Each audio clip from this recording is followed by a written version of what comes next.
Hello, Rebel GMan Division 5A for the second time today. Not that you'd know it, but we've been having some recording problems, which is good fun.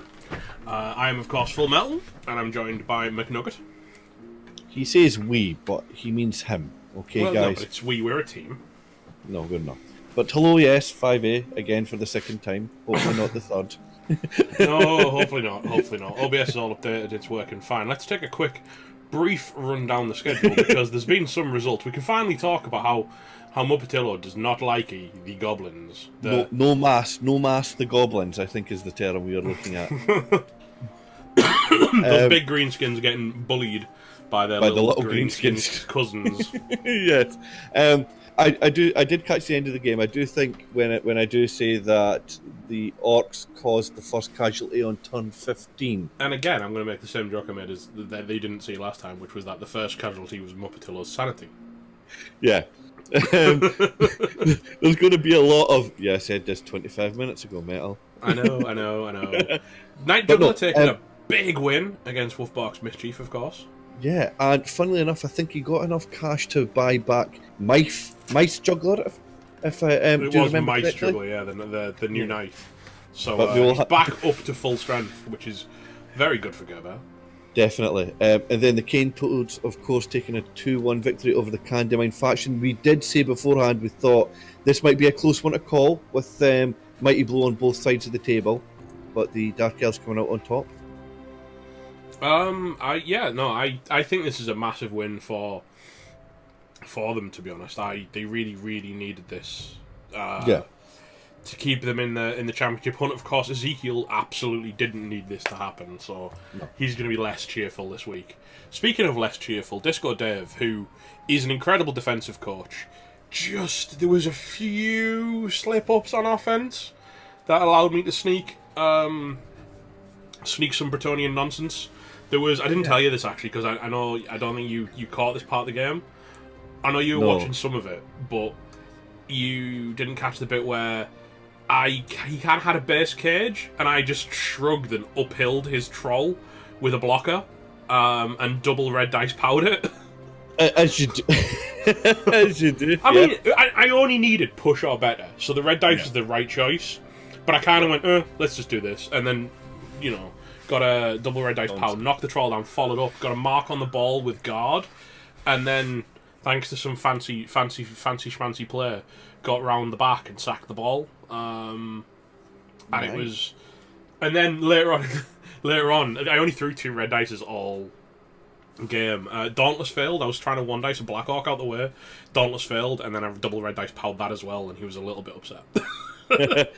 I can imagine. So credit where it's due, though. His troll is not stupid. Didn't fail a single really stupid all game. It would have been better to hear, of course, if Grinch had got a result from the game, but sadly it didn't matter. Well, it was a last-ditch defensive touchdown from me. His defense was completely uncrackable on my offense. Like I said, he's a really strong defensive coach. And suddenly, obviously from recapping, you get a sense of whether a player's good or not from their results and stuff, but actually getting to play them in the division, you see why they're getting those results. And like I say, Grinch and Disco Dave, their defense is so difficult to get one by. Yeah. And definitely, speaking of coaches that rely on dice to get them through games, we do have JJ Cash's Agility Chaos next. He's taking a 2-1 victory. I feel like he saw Raz's team up in higher divisions and went, Agility Chaos? I can do that. All I've got to do is roll 1,000,000 agi-ups. Well, it'll be interesting to see if the Agility 4 go actually levelled and rolled another agi. I wonder if, you know what I mean, that's happened. I wonder if we saw that 2 minutes before the recording died. But we will have a look at that shortly. Marcelo taking a much-needed win for Hippocratic BBC. Leaving the Dwarven Death Bowlers unfortunately winless. But one of the coaches, if one coach won, the other coach was going to come out winless, of course. That's normally how a win works, Metal. Yeah. No, but I mean winless for the season. Both of them were fighting for their first win here, and Hippocratic got a lot of the season to go. I know, there was a lot of the season to go. And under Sartosa, just going, well, this is what big rats do to little rats. Yes. Under Sartosa, I don't know what's gone wrong with this division, but I need to fix this when I catch up to Lozra, because he's the highest TV team in the division. Well, He's it's what Skaven happens. Mcnugget. Well, you're all doing your job wrong then. Trim I the haven't one got turner. there yet. Right now, look at it. Trim the one turner. Speaking of of results and such, there's me, undisputed king of the division. Let's just call it a day now, boys. Okay, let's just go to playoffs now. Yeah, but Before I have to play JJ Cash in that bloody claw minotaur. yeah. God, I hope that kills your team, as I'm sure Gerbert does as well. I'm sure a lot of the division hope that, to be frank. Yeah. Um, Definitely, you and JJ kind of pulling away slightly early at the start here. this, But there you is know a what? big, If you look at this big chasing clump pack. in 3 to 6, right? They're only like 2.3. They're 3 points behind me and 2 points behind Cash. Yeah. That's not a comfortable lead. Yeah. So, Losram, Uptail, Gerbert, Disco Dave very much in the hunt. Coach Cool, a little bit further behind, has his big easy TP. Wolfbark inherited a losing record when he came in, but has swiftly come around to fixing that with a couple of early wins. Jajishi's doing well for Goblins, of course, you've got to remember that. He is not only playing for his own position within this division, but also the stunty ticket. So what I'm going to do for next week is have a look, see how the other stunty teams are doing, to give him a specific update on his position within the stunty format. And then we've got Ezekiel, Learning with Learning, and Hippocratic BBC. And finally, unfortunately, someone's going to be last, and in this division it appears to be Sam Unwin right now. But at the moment, but like you say, long time to go. Now, Jijishi, I want to give your team more time, but your team doesn't really change because it's goblins. It's like you don't want it to change. I know you don't want it to change because goblins don't like SPP because it's just unneeded bloat a lot of the time. I'm sure he wouldn't hate if Lopsidos actually started getting some SPP, considering he's an 8-game-old fanatic. No, I know, but I'm saying, but on the grand scheme of things, I feel bad for ignoring the team, but I can't talk about the same team every single week. Unless one of his weapons dies or levels up, And he gives it a great name.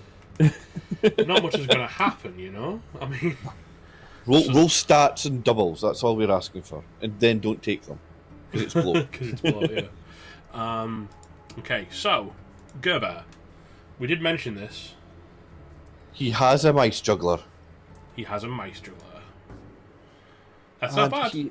He has a now mighty blow tackle blocker as well. Yep. It looks like he's trying to gear up this blocker to replace his Killer Knight. Yes. Because I know Gerbert doesn't like this guy being niggled. I personally think it's acceptable. It's acceptable for the moment. I do think it's a player that once Mice Juggler gets a few levels on will be replaced when there's gold free to do so. Yeah, having that backup mighty blow tackle pile on is not a bad thing to have. I mean, I think he needs more guard. We'll get around to the guard discussion. I'm pretty sure you'll be happy when you see my team anyway. But the Cane Toads. As we did 20 minutes ago when we did this the first time. Sorry, Big Easy TP, you're still not taking your level. You had 20 minutes to fix this problem. We've already talked about you not taking the level and you didn't change it. Right. You should have known. You should have known it was coming. To be fair, Big Easy's a vet. He should have known anyway. He should have, yes. Look at this team, though. It's so stupid. Like, he doesn't have that much kill power. He's actually got as much agi up as he has mighty blow. He's got, yes. But it's JJ Cash. I could hear you trying to count to 3 not there. Roll Agi. I may have tried to count to 3 there, yes. Roachlover Hindus is a really good player as well. Agi block movement. Like, that's your ball carrier. I think they're next level. That's your ball carrier. Chub Stomp is your ball sacker. And then everyone else just goes, ooh, let's take loads of guard, right? Yeah. And Hud Senpai hopefully starts killing things for when he gets to your team. And he's got 2 killers. No, Hud Senpai's going to be dead by the time he gets to my team, I reckon. Well, moving on, we do have San Unwin next, who has taken a bit more damage as well again this week. Yes. It's a toughie, because I really want to help him, but I don't know how much he wants help, because the man's playing a 1 reroll Dwarf Death Roller build. So... Sam, message Metal. PM Metal, ask him for the help. Or PM Nugget. Nugget will be willing to help too. Right? I don't play dwarves. Well, you play Chaos Dwarves. They're almost the same.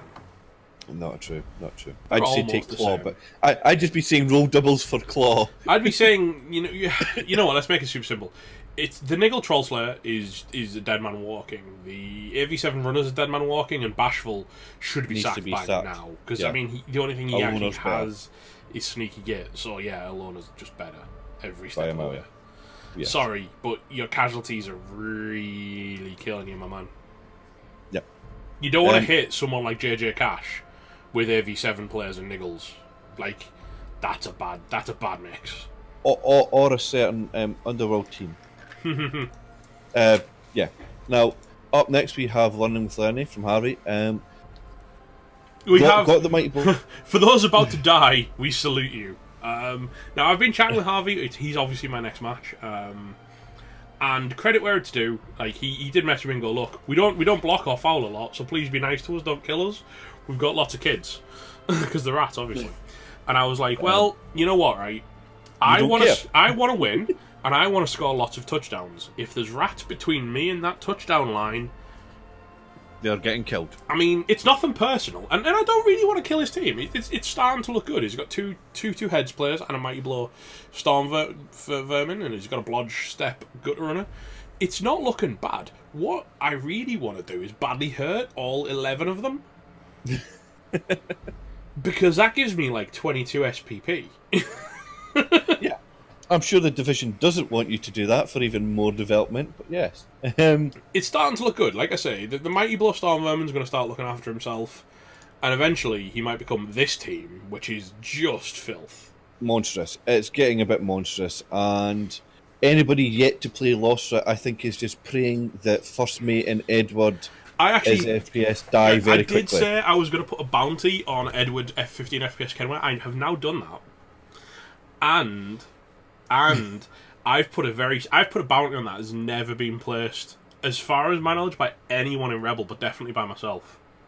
What have you done? I have committed that whoever kills Edward F15 FPS Kenway or forces him to retire, I think I said you're allowed an agi bust, a movement bust, or a death on this player, Right. to claim the bounty. I will recap their division next season, wherever they end up. Or I will specifically Nobody's going to want that as a prize. or I will specifically not recap their division at their discretion. So the prize for killing this player, this one right here, is either you guarantee that you'll have me and probably you, I assume. I was waiting to say, did I get a say in this bounty? No, you didn't. You know it's going to be with me or without me. Yeah. Okay. Wherever they end up, so they, we'll either recap their division or we'll specifically not recap their division as the bounty for this player. So it's quite an interesting bounty. There's a couple other bits on there, like there's a game from Humble and stuff as well. So it's from my Humble collection. The thing I quite like is I wonder if losses. You know how we get coaches that kind of like their team to be the same and their player names to be correct. Mm-hmm. I wonder how much it tilts them that fleeing the sinking ship doesn't start with a capital letter. I didn't notice that, but that could be something you use to tilt him. I don't know. It's rolled really well. The claw landed at the perfect time as well, and the tackle on the other one's perfect. If I had been piling on, I'd have been super disappointed because personally, I can't stand people who go piling on over tackle on killers because, to my mind, you have to be able to knock them down to kill them. I also think it depends a lot on your division, how much dodge or lower armor they have. If you're playing six consecutive opponents who don't have dodge, then piling on is better. But if you've got a mix, like this division has a lot of agi in it, so I think tackle was the right choice. It's got quite a couple of elves, Kislev, goblins, the Bretts with blodge. This is, by the by, the biggest team in the division, which is stupid for Skaven. That needs to be dealt with. Yes. Now, talking about otherwise, not the biggest teams in the division. Look, that Blitzer did a vanity pass. The new one. I was about to say, yep, the new one did more than the old one already. Yeah, it kind of did, yeah. This is a team that is heavily in its rebuild, but he's doing it. I mean, he won this week, and he's really trying for it. So credit where it's due. And pro elves don't need much beyond their positionals. That's where you want the SP. Pro elf positionals are very good. Yes. they're in the good spot. Mm. Oh, just keep saving, keep buying. We've got another bad coach. What? Oh, No, we is your haven't. client? No, my client's showing Coach Cool's not taking his level unless No, unless he's just taking it. No. I was going to say, when did you get in? Because he totally has his level. The mighty block lineman being out for the next game is going to suck for poor Coach Cool. Yes. However, getting some SPP on these blitzers. You know that we did say last week we would have liked to see some more on there just to make them a bit more self-reliable. I mean, even with only one catcher, you can see what's happening. The guy is hogging the SPP. Yeah. I like these linemen that have developed really nicely. There's a couple of very good linemen on this team. And Kislev are one of those teams that love very good linemen. So, I don't think you're too sad. No. On to the most pathetic team in the division. What, mine, I assume? Yeah. Come on. Come on. Lieutenant, ball carrier, ball bag. It's just an MG. MG. He got fouled off. He got jumped on turn 8 when I failed it to touchdown. It is quite handy for the Skaven, however, because it does kind of drop you down to that movement 7. Not only that, you know what? I'm quite happy with this, believe it or not, because that MNG saves me 160k worth of inducements. Yeah. Against me, right? And I went back up. I hired Dan the Line Leviton, so I'm up to 12 players still, and I'm giving up probably a wizard, but whatever. Yeah.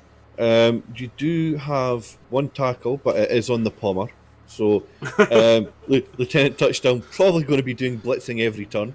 I mean, he let me down last game. He let me down. He didn't get a single catch, so he still hasn't got jump up. Oh, poor thing. But I'll tell you who was a hero. See Junior here? Basically, turn 16 of the Orcs. They tried to get they were trying to stop him from assisting my ball carrier, so my ball carrier couldn't blitz free on 2 dice. So a blitzer ran up to him, 1 diced him, rolled a skull, and got casualtied. The only casualty I dealt all game was Junior on a defensive block. Skull, just going and slapping a blitzer. Did he happen to get the MVP because of it as well? No, he had 5 out of 6 SPP, so he leveled him off of the Kaz. I was so happy. Now, you are right. I do like the amount of guard on this team. I wouldn't be surprised to see if Dogfoot got perhaps a wee cheeky touchdown or vanity pass. I want to try and level him as soon as possible because I need that extra guard. Yep. Obviously, Gunnery Sergeant, Heart Ripperman, also 2 SPP. So he'll be looking vanity towards... passing. No, probably not, because I don't like Angie 3 vanity passing. Do you have catch? I know, but not shoot hands or pass. What you're saying is you're going to run in a touchdown on Heart Ripperman and 2 touchdowns on Dogfoot and win 3-0. Well, I'm not saying anything. I'm just saying I'm going to put as the team is themed after wartime movies, like the pitch will become a war zone. Is all I'm saying. That's my commitment. What I've said on the podcast this week is this team is what I describe as weaponized chivalry. Weaponized chivalry, except that it's played by you, so it's weaponized shittery. Well, I'm actually. This is one thing I wanted to talk to you about as well. Now that I've got 2 dirty players, I'm looking at Tyrone, thinking if he levels, I actually think I want to start getting some wrestle peasants. Yeah, because WrestleFend is annoying as hell. Yeah, it might actually keep them alive. With my thoughts, it's really annoying. I also don't hate with you having the movement up in the friends in the guard is kick. But the problem is you're never going to have it not on the line. Yeah, so it's a weird one. Moving over to Disco Dev. I would say as well, am I correct in saying that you are playing today? I might be playing this evening, yes. We're going to talk about that just when it comes to case some of the tipping. division want to come and have a watch. Well, we're going to talk about it when it comes to the tipping anyway, but yes. Now, this is the Orcs that I played. They didn't get a great deal of SPP. Some of their Kaz were done by fouls. He did level a Black Orc up, who's now got block. Which is always good. Yep, always he also good to got get the Black MVP as well, so he's well on his way to guard, which is great for Disco Dev. I was kind of, I was really pleased for him when I saw that MVP land because, Yeah, okay, it could have landed on another Black Hawk, but having a Black Hawk that's 4 SPP away from guard is so good. Yeah. He's starting to pick up the killer, so Mighty Blow on Nick as well, which is good. So he's just a touchdown or a Kaz and 2 away from levelling. It's just very much an ARC team getting the basics in, so getting the block Black Orcs. All teams very much have to what I like to call the fundamentals. Yes. And it is just lots of block, lots of guard. And you've got to remember Disco Dave did start later on and the division, yes. He has got a lot of wins, but it's mostly 1-0s after stymieing his opponent's offense. Yeah. Which we after seeing your game we can understand why, but also still just saving up for that third reroll. Yeah. He does play well. He does, especially on defense, was super conservative with the rerolls. Yep. And this is the Underworld team I love to hate in a way. It's got lots of stats, hasn't it? It's not got what it needs. It hasn't got any claw. Like, this is good for the division, but it's not good for Ezekiel. It's not good for me. You just want death, don't you? Death incarnate. I want Claw Mighty Blow Blitzer. These two Skaven linemen are brilliant. Agi4 they are 8. So good. They're so good to the fact that Movement 8 is almost a go-to one-ton touchdown over the throw teammate. Yeah.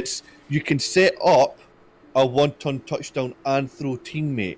Do the pass, do the pushes. If the pushes come through, then do the normal one turn. If they don't come through, do the throw teammate.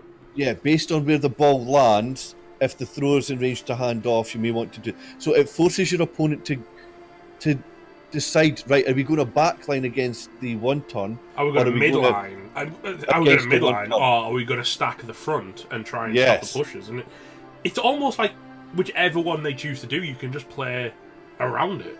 Exactly, based on the kick as well. So I do like the movement a lot on that Skaven lineman. The only problem is it's a Skaven lineman, so it'll be dead next game. I have to say, right, Underworld, credit where it's due. I mean, you might be thinking, Ezekiel's not having a great season, right? Underworld are such a difficult team to learn to play. They are. And they're also a difficult team to sustain through the season, which is why I feel Mighty Blow Claw is so key on both blitzers to remove players.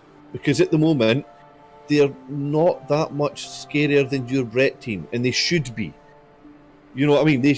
Every team should be looking at them going, oh, crap, they've got Claw Mighty Blow. There's no reason that my team should probably be the scariest team in the division. I'd say Losser's is with the Claw Mighty Blow and the one-ton. I'm saying, but this division's weirdly stacked where the danger is in the wrong places. Mopatello's doing well as well. He's 14-10. Mostly because he's got this stupid 5 Black Orc setup. But he could have also been better if he didn't shit the bed against orcs, against goblins. Wow, you're purely dropping the burn today. Well, you know what I mean. If Taco is one of his best players, he's going to take the abuse. I love that he's got a player called Taco. That feels like a reference to us. His guard's starting to come in though, which is nice. He's got a Black Orc on 14 and a Black Orc on 15 SPP. We're basically in the same spot as last week because he'd actually played when we discussed his team last week.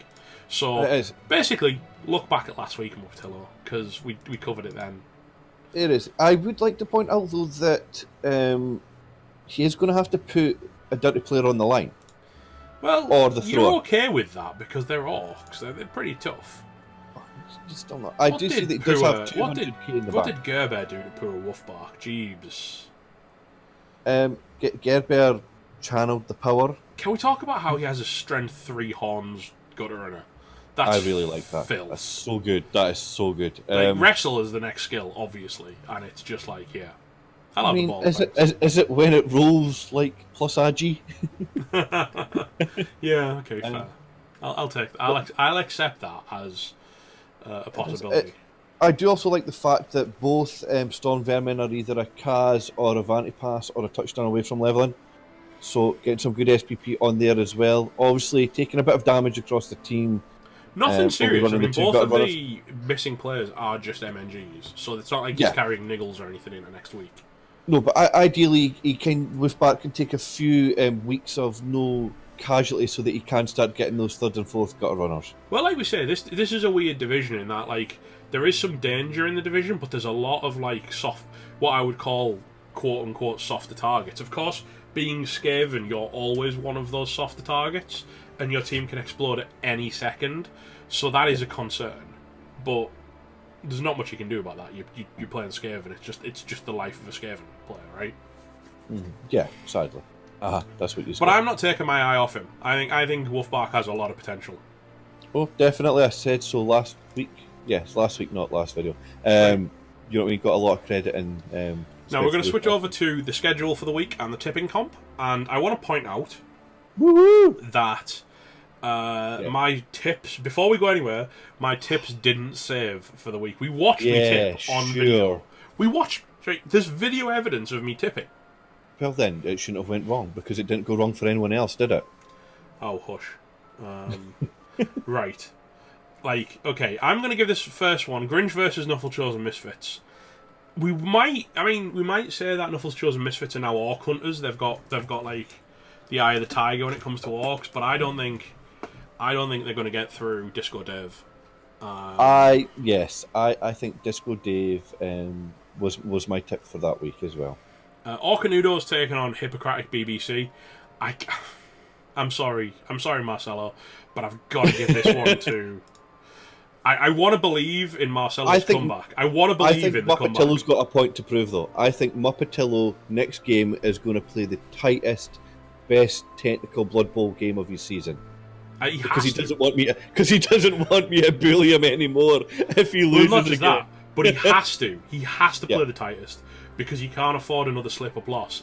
And when you watch how Marcelo plays, Marcelo doesn't give up. Have fear, yeah. Right? He doesn't stop, and you can't slip against a coach like that. No. Now, I do hear whispers on the wind, metal. Some people behind the scenes have been saying, is Muppetillo choking again? You know, he had a bit of a choke last season. Is it started earlier now? You know, is he not the coach he used to be? Some folk may have compared him to David Carradine. Not me. But that's a little bit mean. Some people have said, you know, Muppetillo is the Barcelona of the division. You know, looks good, can't deliver. So, but I do live in Liverpool, so let's just remind everybody of that. I would like to say, Marcelo, if you take 10 casualties and all 10 are perms and lose 3-0. I am really sorry, but it'll be funny either way. But not for Marcelo, I think. No. Toro Loco versus Wolfbark's Mischief. I think the damage to Wolfbark's team's going to make this favourable to Toro Loco. I have to say, though, right, I think I've been talking up JJ Cash a lot, and I don't want to talk him down now, and he's not a bad coach. But I think, having considered the way he's been playing recently, he's not necessarily here for winning the division. I think it's a bonus, but I think he's been playing quite, for want of a better term, quite cagey, quite I think standoffish. If you're here for development, the best way to get development is to run in touchdowns. And unless you're a chaos team and want to kill all 11 of your opponent's players. Well, that happens. Then you run in the touchdown. I do think just with the team difference, Wolfbark will at least get the wizard, which can always be a leveler for the Skaven. But he does only have the 2 gutter runners to capitalise on that, and I know he does have a rat ogre to fight back, so it could be down to who behaves better out of the rat ogre and the Minotaur. So what you're saying is the rat ogre could be really good. I'm slipping in a draw for this one. So what you're saying is the rat ogre's really good. Yes. That's what I'm saying. Really? That's not what I'm saying. Heard it here not what I said in the slightest. This one, I think, is a tougher call. The Dwarven Death Bowlers versus the Candyman faction. If Ezekiel had picked up that claw, I would be all about Ezekiel winning this game. Yeah. But dwarves are naturally very good against goblins, and there's a lot of goblins on the Candyman faction. So yeah. I kind of think it might actually go the way of the Death Bowlers. And I'm sorry, Ezekiel, I want to believe, but I really need you to get some claw before I can really, truly start cheering for you. So, get the claw after our match. Is this you saying you're tipping the Death Bowlers? I am. I'll take the Candyman. I have confidence in Ezekiel. Right, under Sartosa versus Altdorf Acrobat, I think this could be game of the week right here. Like this to me is because Coach Cool has proven that he's good at the game and he knows what's what. But under Sartosa are a gross team. I would say one of the best factors of Kislev are recovering the ball. Mm-hmm. I don't know if under Sartosa will ever have the ball more than one turn. So Kislev on defence isn't as good as on offence. Sorry, Kislev on offence. The way I usually beat Kislev is by trying to score as fast as possible and pushing them to their weaker phase of the game, which is their offence. So I agree with you. I think if he plays it right, it could go Loz's way. But either way, I would argue that this is probably the game of the week. It is, and also Losra does have the Claw Mighty Blow. I'm giving it to Lozra, but I think it's going to be super exciting. Now, I'm always backing myself here. I backed myself for a draw last week, and it was so almost a draw. I was waiting to say, when Metal told me how the game was going, and I was watching it, I may have shouted a lot of abuse at him to not take the draw for the tip comp. And what would have been even funnier if, having known that his tips didn't save, if you took the draw and the tip didn't even matter. Yeah, that would have been funny. But no, I never play for the draw on this team. One season, it's my team is either going to explode or do well, and I'm okay with either because I'm just here to play the team and prove that Bretonians are a threat. Unlike Lewisham that just complains about his team. You mean complaining doesn't make your team good? No, also being a Dice Lord, mate, which you and Lewisham do have in common. Right. But yes, I would be backing you on this just because your development on your team is frightening compared to learning with Lernes. And we then finish off with the Cane Toads versus Night Juggler is back. I think this one's another good game, but I think Gerber, this is a tough one. We don't even know what the Cane Toads look like this week. Well, yes, they've not taken their level. I've tipped Gerber on this. I think Gerber's experience and you know what I mean. He did well with missing a couple of nights. Now he's got them both back, and you know the Mighty Blow Knight is still a Mighty Blow Knight against elves. You talk me into it. I'm going to go with that too. Okay, yeah, you talk me around. Right, at this point, I change it back to the Cane Toads. Right, looking at the round results real quick for round 5, when it loads. This is so funny when you get this. Like, at least I have an excuse. My tips didn't save. JJ Cash just got 0 points. I think JJ Cash didn't tip either. Look. Yeah, it's true. Actually, there's a lot more non-tips after this round because we've had new joiners. Yeah. Marcelo and Hindus have jumped. Hindus being the division admin, we did say, yeah, all right, we'll let you win.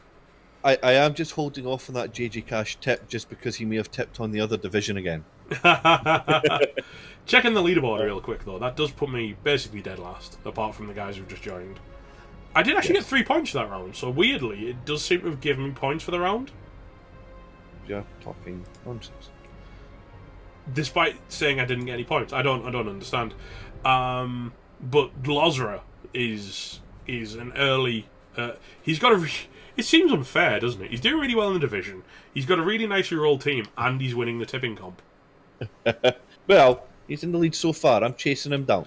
My team's looking at him going, we're going to end this guy's entire career, is what I'm saying. Hopefully. But yes, get your tips in. Metal's got a wee public announcement to make regarding these. Yes, especially my game and Mupatillo's game. Mupatillo's game is definitely being played about 6 hours after this gets played. 1400 UTC, if I remember correctly. I will go 1600 UTC. 1600 UTC. 1600. Yeah, so that's about 5 hours from now. From when this is getting recorded, it'll be about 4.5 hours after it gets published. I will be cutting off tipping for that game before then, so if you haven't tipped, you won't be able to tip that game. So I hope I'd have to ping the division to tell them that, and I will hopefully be playing this evening as well, but it'll be a little bit further on. And everyone tune in and laugh. I won't be streaming it, so whatever. But anyway, thank you very much, Mcnugget, for joining me for the recap. Thank you. I enjoyed doing both recaps thoroughly. I thank you, 5A, for the game so far. I'm looking forward to playing anyone who I haven't already played. We will see you on the flip side, boys. Stay classy now.